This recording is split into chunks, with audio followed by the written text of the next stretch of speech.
channelka xusuus u joog media fadlan haddii aad ku cusub tahay channelka waxaan ka dalbanaynaa inaad subscribe inoo saarto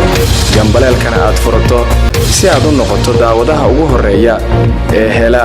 macluumaadka iyo warbixinada aan bartan soo gelino sidoo kale muuqaalkan la sii wadaag saaxiibadaada adiga oo la gareynaya comment ka dhiibanaya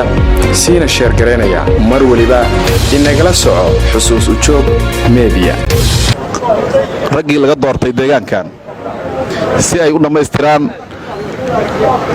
dowlad goboleedka Galmudug qaybaha ka dhiman wax ka dhameystiraan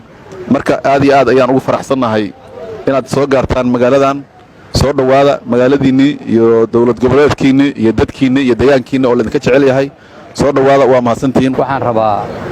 inaan warbixin yar ka dhiibo ahmiyadda uu leeyahay safarkeena iyo sababihiisa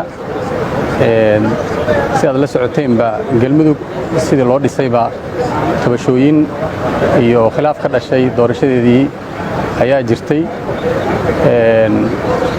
wada hadal iyo xiriir dhex maray madaxweynaha dowlad goboleedka Galmudug Axmed Cabdi Kaariye iyo dadkii kale reer Galmudug ahaa oo anagu aan qayb ka ahayn qayb ka mid ah tabashooyinkoodii iyo maxaan ku yiraahdaa wixii ku dhaxeeyay ku saabsanaa khilaafkaas wada hadal runtii muddo socday waxay runtii maaragtay ku soo dhamaaday in garawshiyo iyo is-tanaasul uu yimaado oo ayadoo la fiirinayo maamulkan Galmudug iyo maaragtay waxa hor yaala hawsha adag ee hortaala darteed in wada hadalkaasi uu ku soo dhamaaday runtii isgarawshiyo iyo isfaham sidaas darteedna wafdigeenan socdaahay uu hordhac u yahay waftiyadii tiimkeenii maxaan ku yiraahdaa kala maqnaa oo runtii ay u suuragal weysay sababaha cudurka fayraska ee dalka iyo airboorada la xiriir darteed inaan anagu aan soo hormarnay oo aan hormuud u nahay runtii si hordhaca